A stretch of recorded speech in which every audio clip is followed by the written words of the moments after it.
Why do you always want more? Nietzsche's will to power. You reach the goal you always wanted. For a moment, you feel it. Relief, pride, peace. And then, quietly, it fades. A new goal appears in its place. Another mountain, another challenge, another version of yourself, waiting somewhere ahead. Why does this happen? Why does a person who has already succeeded still feel the need to become better? Why does someone who has failed sometimes rise with even more determination than before? What is this restless force inside a human being? The one that never seems satisfied with simply staying where it is? Over 100 years ago, a lonely German philosopher asked the same question. His answer would disturb some people, inspire others, and still echo through every gym, every classroom, every quiet act of self-discipline today. His name was Friedrich Nietzsche, and he called it the will to power. Nietzsche was born in 1844 in a small town in Prussia.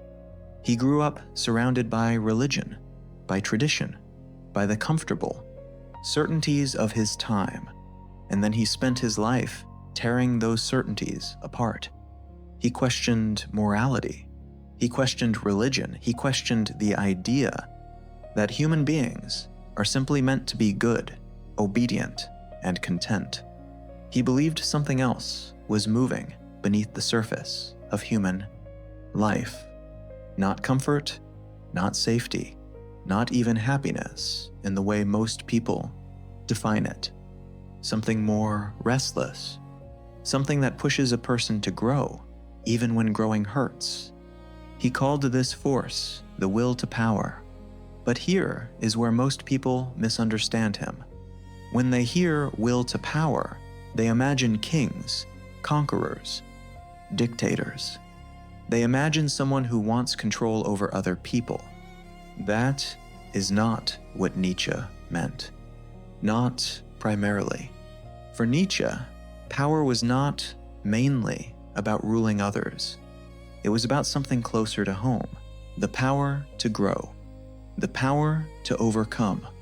The power to create something that did not exist before. The power to become more than you currently are. Think of it less like domination and more like the force inside a seed that pushes it to become a tree. Nothing forces the seed to grow, and yet it grows anyway.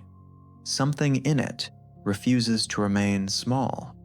Nietzsche believed something similar lives inside every human being.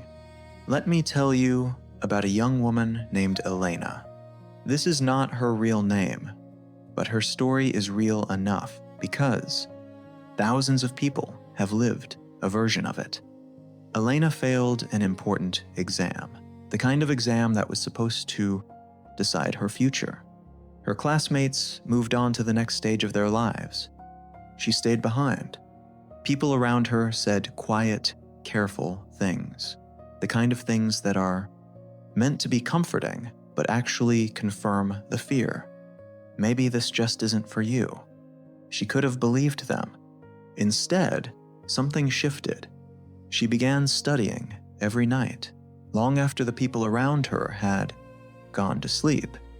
Not because she loved the subject more than before, but because failure had opened a door inside her that success never could. A year later, she passed, not barely, impressively. But here is the real question. What actually changed in that year? Was it simply that she knew more facts? Or was something deeper happening inside her? Nietzsche would say the exam was never the real point. The real event was internal. Elena had been forced to confront a version of herself she did not want, to accept, and instead of staying there, she pushed against it. That pushing, that refusal to remain the same, is close to what Nietzsche meant by the will to power, not power over other people, power over the limits inside yourself. You can see this same force everywhere if you know how to look. A man walks into a gym for the first time in years. He can barely lift the bar. His hands shake, but he comes back the next week, and the next. A woman sits with a language she does not understand, feeling like a child again, mispronouncing every word, and still she keeps speaking it, badly, every single day. An artist finishes a painting nobody asked for, throws it away, and starts. Another one the next morning. An entrepreneur loses everything in a failed business, and instead of quietly disappearing, begins sketching a new plan on the back of a napkin. None of these people are trying to rule the world. They are trying to become something they are not yet. That, for Nietzsche, is the pulse of human life. Not comfort, not standing still. Growth, struggle, becoming. Now we arrive at a harder question. What is the relationship between suffering and this growth? Nietzsche did not believe that comfort makes people strong. He believed resistance does. He believed that a life with no obstacles, no difficulty, no friction, produces something soft and undeveloped. Not because suffering is good in itself, but because the things that resist us are often the same things that shape us. Think of a river and a stone. The water does not become powerful by avoiding the stone. It becomes powerful over years by pushing against it again and again, until the stone itself changes shape. Nietzsche asked people to consider a difficult idea, that the wound might also be the doorway, that the failure might also be the beginning. Not always, not automatically. Suffering does not guarantee growth. Many people are broken by pain, not strengthened by it. Nietzsche was not naive about this, but he asked a question worth sitting with. Could the very thing that hurts you also become the material you use to build something stronger? Think about your own life for a moment. Was there a wound, a rejection, a failure that later became a strange kind of foundation? Something you would not choose to relive, but something you would not remove from your story either. That tension between pain and growth sits at the center of Nietzsche's philosophy. We should be careful here, though. This is not a call to seek out suffering for its own sake. Nietzsche was not asking anyone to romanticize pain or to stay in situations that only break them with no path forward. Some suffering simply harms. It does not build anything. It only takes. The idea is narrower and more honest than that. It is that when suffering arrives, as it eventually does for everyone, it does not have to be only loss. It can become raw material, something you did not choose, but can still shape. The athlete who tears a muscle and spends a year in rehabilitation does not choose the injury, but they can choose what they do with the silence that follows it. The person who loses someone they love does not choose the grief, but over years, many find that the grief reshapes what they value, what they forgive, what they no longer waste time on. None of this makes the pain worth it in a simple sense. It only means that pain and growth are not always opposites. Sometimes they arrive at the same door, together. There is another story worth telling here. A man named Marcus, we'll call him, spent most of his adult life running a small business that finally collapsed after 15 years of work. Everything he had built, gone in a matter of months. He was in his 50s, old enough, many people told him, to simply accept defeat and rest. For a while, he almost did. He sat in his empty office, surrounded by boxes, wondering if this was simply how his story would end. But something in him refused the ending. He did not rebuild the same business. He built something new, smaller at first, shaped by everything the failure had taught him. He was not the same man who had started 15 years earlier. The failure had carved something out of him, and in the empty space, something sturdier had grown. Nietzsche would not say the failure was good. He would not tell Marcus to be grateful for losing everything, but he would ask us to notice what happened afterward. Not the collapse itself, but the refusal to remain collapsed. That refusal, that decision to rise as someone slightly different, slightly stronger, is where the will to power quietly reveals itself.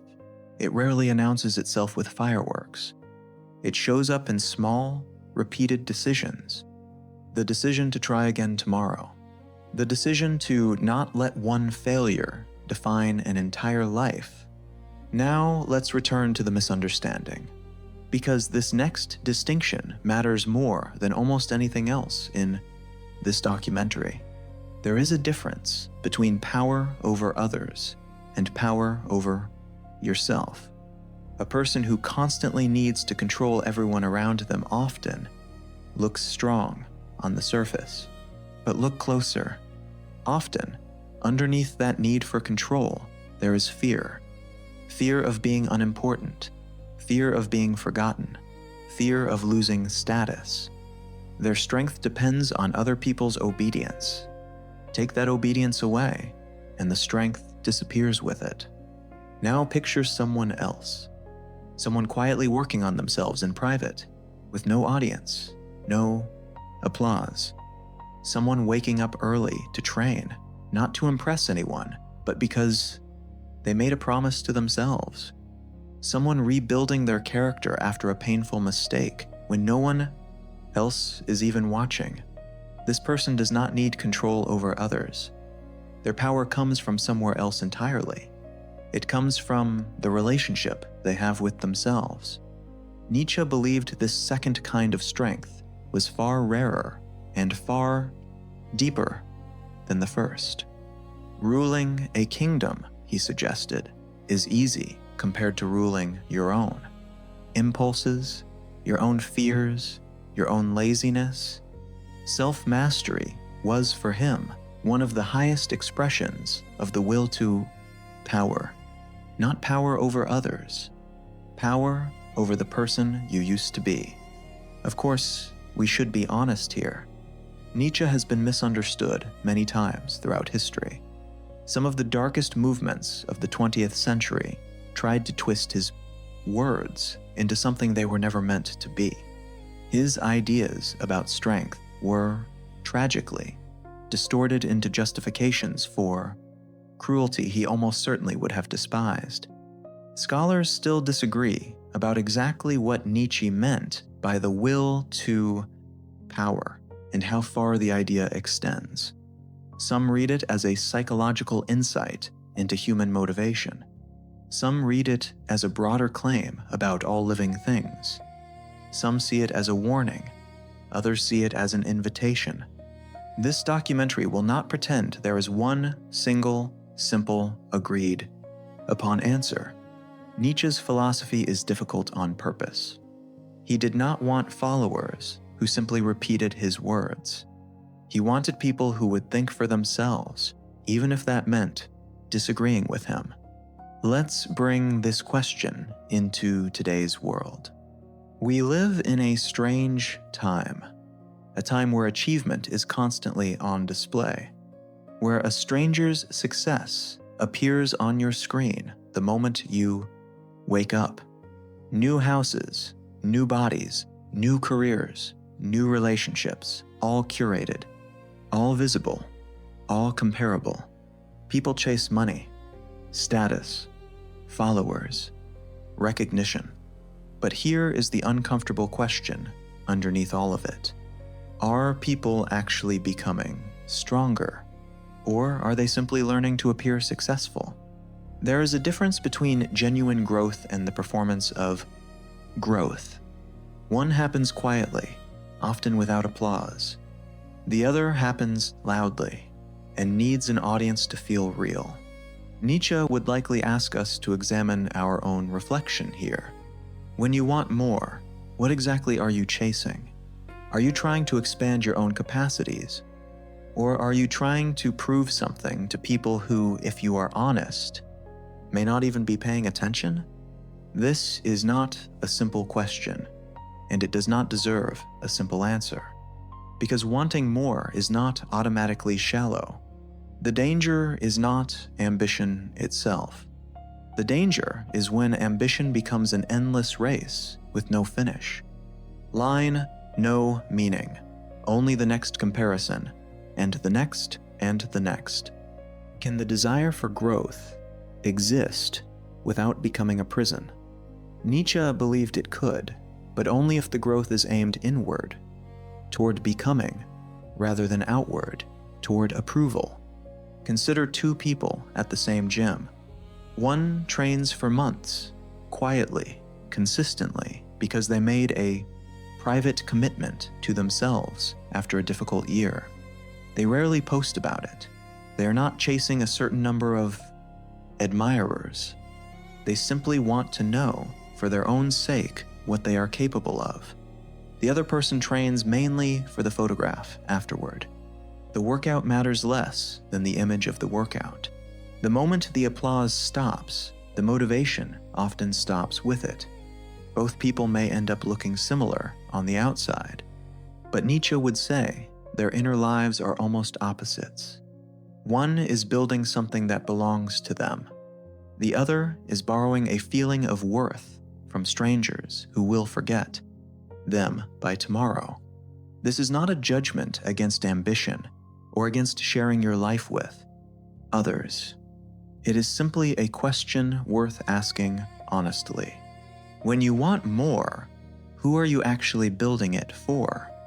Now, because this channel also explores psychology, it is important to be precise here.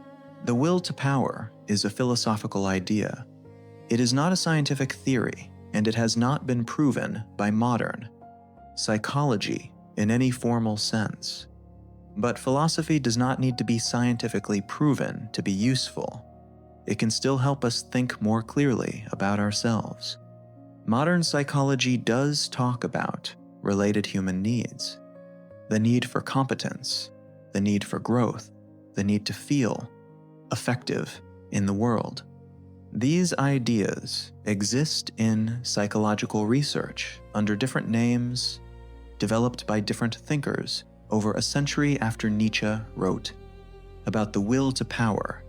We are not claiming Nietzsche predicted modern psychology. We are simply noticing that he was pointing, in his own philosophical language, towards something human beings clearly experience: a restlessness, a hunger to develop, a discomfort with staying the same. Whatever you choose to call it, most people recognize the feeling the moment it is described. This brings us to the central question of this documentary. Are you trying to become stronger? Or are you simply trying to prove that you are strong? Sit with that question for a moment. A person who constantly seeks approval, who needs others to confirm their worth, is often controlled by something outside themselves. Their sense of value rises and falls with other people's opinions. A person who quietly develops their skills, their character, their discipline, without needing anyone to notice, is doing something closer to what Nietzsche described as self-overcoming.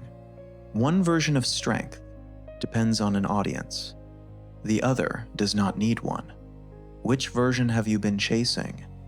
Before we close, let's slow down. What version of yourself are you trying to become?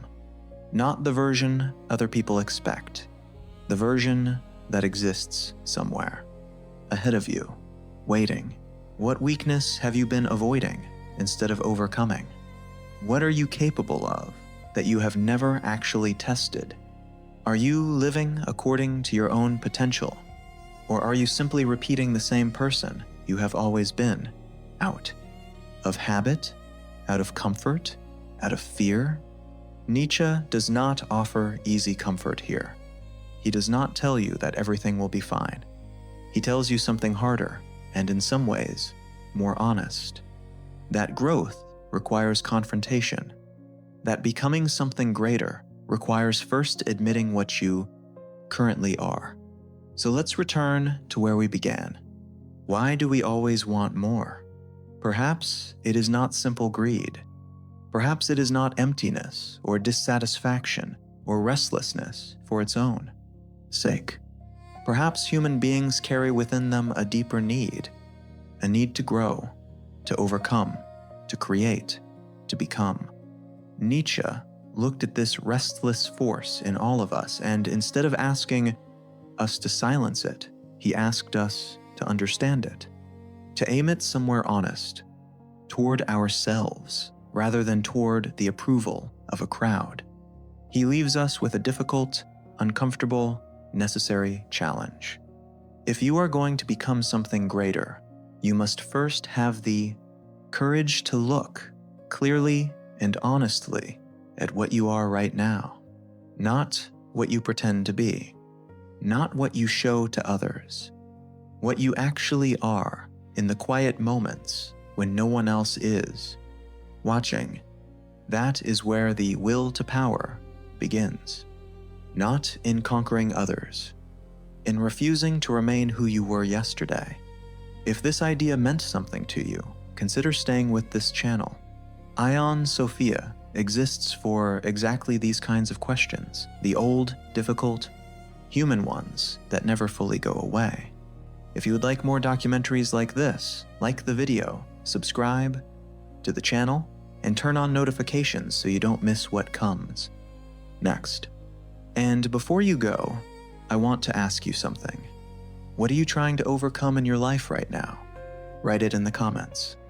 Not for anyone else to see, but because sometimes saying it out loud, even quietly, is the first step toward becoming it.